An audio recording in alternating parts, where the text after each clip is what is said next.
easiest game of the season by far. And I'm not even saying that because we scored five. I was thinking that after we had got to three.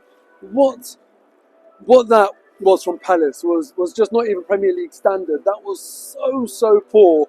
And when you win 5-0, you think to yourself, well, were we unbelievable? Did we really sparkle, or was it the opposition? And do you know what? I think we weren't like unbelievable. It was just funny. This game, you look at it, and everything came in pairs. Two Gabriel goals, two Martinelli goals, and in between that, two counter-attacks from Palace attacks that David Raya did really well. And I want to give David Raya some credit because I think even he knows he's not Mr. Popular, because a lot of Arsenal fans feel like there's just something a bit off with the whole Ramsdale thing. No one really expected it. Ramsdale was and still is a real fan favourite. And David Raya came in and basically, I think it's just like, I don't know, it made a lot of Arsenal fans feel a particular way. And to really put the cherry on the cake, it's interesting that no one really feels as though Raya is a significant improvement on Ramsdale. I personally believe they're sort of at the same level, and Arsenal have got two very good keepers instead of one great keeper. And I think me and a lot of other Arsenal fans would have expected, when you go and get a new keeper, go and kicking out a fan favourite from the team, you go and get an elite level keeper, then it would make more sense. So I think days like today are important to David Raya because they win people over. They slowly start to shift that narrative away from every time we talk about him talking about Ramsdale, just like I've done today, to just talking about David Raya. He needs more and more of these clean sheets, good performances, good distribution. There were moments in the game where actually he didn't fill me with confidence, but his two contributions to setting us up on the counter-attack, two lovely bits of distribution were absolutely brilliant, and I'm glad one of them ended in a goal. Listen, now, when it comes to the good things today, Gabriel, man, like for me, my man of the match, he was really good, not just going forward, but also defensively.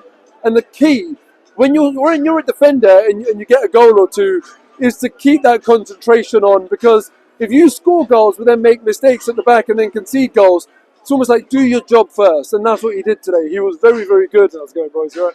And I think he's always had goal threat. That's what I've loved about Gabriel.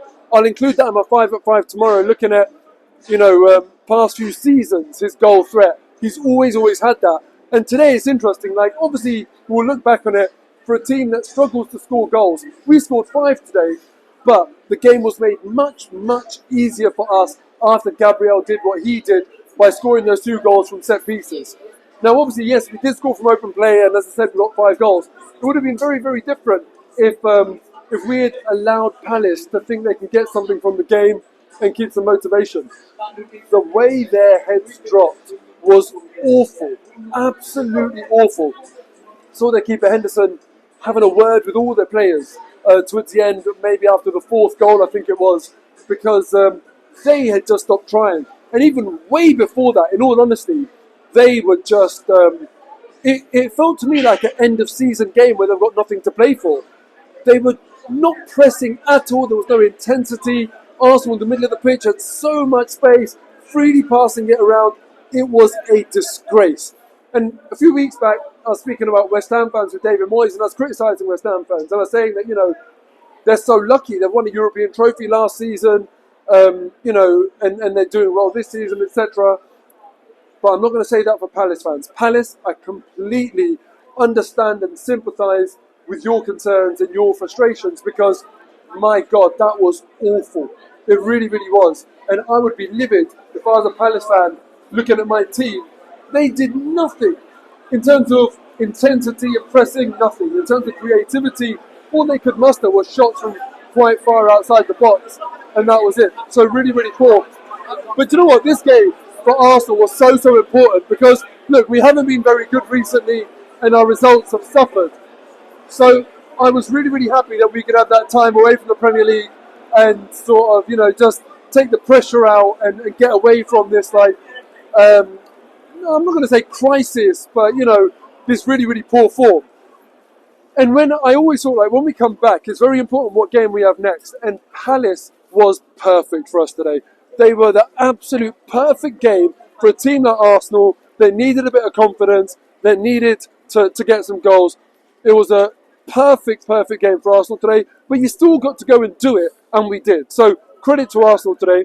The one thing I have to say though, I'm so annoyed at Mikel Arteta for taking Gabriel off. He is never potentially going to be in a position in his career again to get a hat-trick. Even during the game, and I'll put it in my 5 at 5 tomorrow, when we had a set piece, he went right up to Erdegaard and was having a chat with him, obviously telling him, listen, you better find my head because I want my hat-trick. And then, Arteta takes him off, and I just thought, take Saliba off. I know some of you, very well-informed Arsenal fans, are going to be saying, no, it's about the left and right-footed thing at centre-back. We were 3-0 up when he got taken off. Who cares? Palace had no threat. I would have given flipping Gabriel a penalty if we had got a penalty. Should have kept him on and let him keep the hat-trick. And also, in terms of subs, look, we're seeing Arteta managing that, taking Declan Rice off. Why does Bukayo Saka get zero protection? Seems like from referees, from his own manager, he gets run into the ground every week. The game is won. Take him off. It's just, walaikum salam, bro. No, respect, bro. Free Palestine, you hear that? Yeah, why does Saka not get any protection? I just don't understand it. I love Saka. Obviously, I want him to play every single minute, but I also want him to come off and just get some protection. We saw Gabriel Jesus go off as well. Hopefully, that's not a serious injury. But to be fair, when Nketiah came on, I thought he did fairly well. Got the assist for Martinelli's first goal as well. But yeah, let me know what you think. Would you have liked to have seen Gabriel stay on and Saka come off? Because I feel like we've got to protect the squad. And if we take Gabriel off, who's obviously an important player for us, I understand it. But you take Saliba off instead. They're both as important as each other.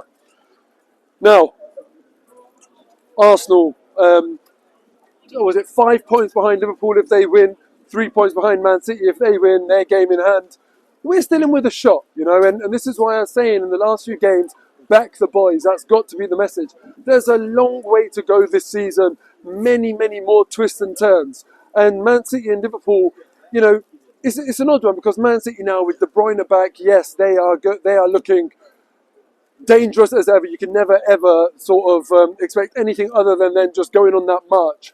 But I still think, firing on all fronts and all competitions again, there will be slip-ups and they're not perfect. So we are only 3 points behind them. That's just one weekend of football if they have a bad result, and some massive games to play. And also with Liverpool, it's amazing. Like 20 games in, they've only lost one game in the Premier League. They are doing very, very well. But they still don't look like the real deal to me. And let's see what happens, how they fare without Mohamed Salah. They haven't been tested in that respect yet. And he is their world-class player that makes a huge, huge difference. So hopefully Egypt go far in AFCON and Liverpool struggle. But back to the boys. And it's much easier to do that today when we won 5-0. Good day. Finally a clean sheet. Finally some goals. Finally 3 points. Up the Arsenal and free Palestine.